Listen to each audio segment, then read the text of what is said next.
Welcome back to Athletic Everyday, day number 126. I've got a very boring bodybuilding upper body workout for you today, guys. I guess this isn't a very athletic workout, but my nervous system is completely fried after the squats yesterday, so I figured I'd just do something. I wouldn't even say this was light. It was just, I didn't really feel like doing anything that was on the program. Well, I guess kind of most of this was on the program, but I felt like I would go a little bit off program with a few of the exercises and the exercise selection. Did my standard warm-up like usual, and then the program did say to do strict press, but it wants me to do triples, and didn't really feel like going heavy on the strict press today. Usually I would do triples with like 60 kilos, but I figured I'd just do a little bit of hypertrophy work up to sets of 5s and 8s, and I was supersetting the strict press with single arm dumbbell rows. Now, this is not an exercise I do very frequently, so apologies for the kind of atrocious form on some of these sets. I'm really just kind of experimenting with what form would work best. The reason why I incorporated this exercise today is because just looking at my training, I am lacking a significant amount of horizontal pulling, like full range of motion horizontal pulling. And I don't really do inverted rows, and I don't think that the front levers are enough in order to be able to get that stimulus of the horizontal pulling my back. It's one, quite significant movement pattern that is missing from my body training. So figured I would just get a couple sets in here of, single arm dumbbell rows. So generally, when I think about the form, if you're trying to do it for just full range of motion strength and hypertrophy, I definitely think a curved range of motion works a lot better. And this kind of mirrors the pushing pattern that you do on bench press. Obviously, you're not going to drop the bar all the way down to your belly button on bench press, but it is a curving pattern, which would make sense why you should do a curving pattern on a single arm dumbbell row. So you'll notice that the lats, if you actually look at the muscle fibers of the lats, the way that they run, obviously the lats, they originate in the thoracic and lumbar spine, and then they insert up into the humerus, and it's got like a curved pattern of those muscle fibers, so it makes sense to have a curved path of the weight in order to get as much tension throughout a full range of motion of the movement. And what I was also trying to focus on was getting a little bit of rotation, spinal rotation, thoracic rotation, as I went into the peak part of the range of motion, and then a nice long curve. I like to think about this one as kind of like trying to start a lawnmower, but I think one thing I'm lacking here, for example, on this set, you see how my head was down and then my spine was sort of rounding a little bit. I fixed it as the set went on because I sort of reminded myself and caught myself doing it, but definitely fixed it on the right side. And the other benefit of single arm dumbbell rows is that you can really focus in on any imbalances that you have. I did notice that my right side was way stronger. I was obviously using the same weight for this. I think this was a 26 kilo dumbbell. Again, I'm not too fussed about the weight on rows. I'm more just focused on the form and the range of motion, keeping it under control. I would say that my left side, it really does feel like that there is a lack of pulling strength across that side. Not even necessarily with grip strength, but just in my upper back and my mid back on the left side, it definitely feels weaker, which would explain why I have some posterior shoulder pain. Not like serious pain like injury, but I feel like there's a niggle up there somewhere that is affecting my ability, especially in overhead press and split jerk, especially more explosive movements, like the split jerk. Whenever I get into that overhead position and try and lock into it really fast, I find that there's like a quick short sharp pain, and it can sometimes affect my ability to get into lockout, because obviously if the shoulder is compromised, there's no way you're going to get that elbow into position, because it's one joint below and it's closer to the torso.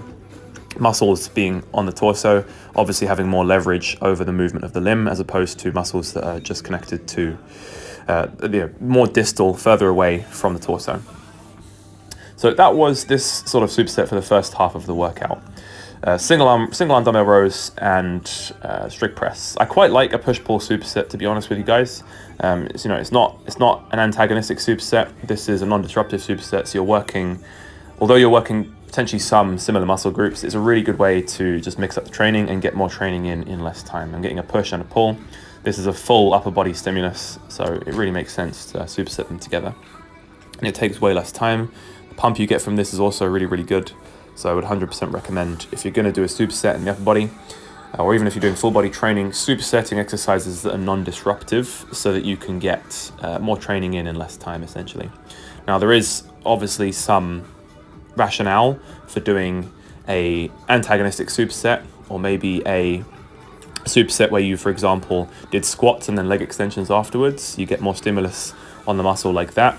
You're pushing the muscle into a more of a you're pushing the muscle more into volitional fatigue, and there is a benefit to that on the bodybuilding side of it. But to be honest, I'm not really focused on bodybuilding here. I'm really just focused on improving the power output, the force output, the strength output of my overall upper body through improving the general strength. And there are aesthetic benefits to that as well. I think generally when people perform well, they will also look really good at the same time. So it's good to have a little mixture of both. Then once I finished with this little superset here, with the strict press and the single arm dumbbell rows, moved on to doing some chest isolation, and also a little bit of dragon flags to get some core work in. I figure that if you do a dragon flag, your legs, obviously if you do a full dragon flag, your legs are in much the same position as you are for a front lever. I don't think you get the same core activation because it's a different type of force. When you're doing a front lever, the whole of your body is hanging from your arms, whereas when you do a dragon flag, you're compressing your upper back and you're pushing your upper back into whatever surface you're doing it off of. But I think from kind of like the mid-back downwards, it is a very similar movement. It's just very difficult to maintain that posterior pelvic tilt. You can see here I'm arching my back slightly in the bottom. But, I'm getting better at them. I've kind of always been able to do dragon flags ever since I started doing calisthenics training. I don't really feel that much of a core stimulus here. But I did want to have some practice to see if I could maintain it and go as low as I could. The temptation here is to let your lower back arch when you get into that bottom position. So really, really fighting to keep your pelvis tucked up towards your belly button as much as possible. That's where a lot of the benefit and the real juice comes from this exercise. And I don't really often do cable machine exercises. For those of you that watch regularly, I did do some cable machine chest press, or I guess you could call these chest flies, a few weeks back. And I must say, because the tension is on the muscle throughout the full range of motion evenly, it's a really, really good exercise for just getting lots and lots of stimulus on one particular muscle group, which is why cable machines are so popular in gyms and amongst bodybuilders.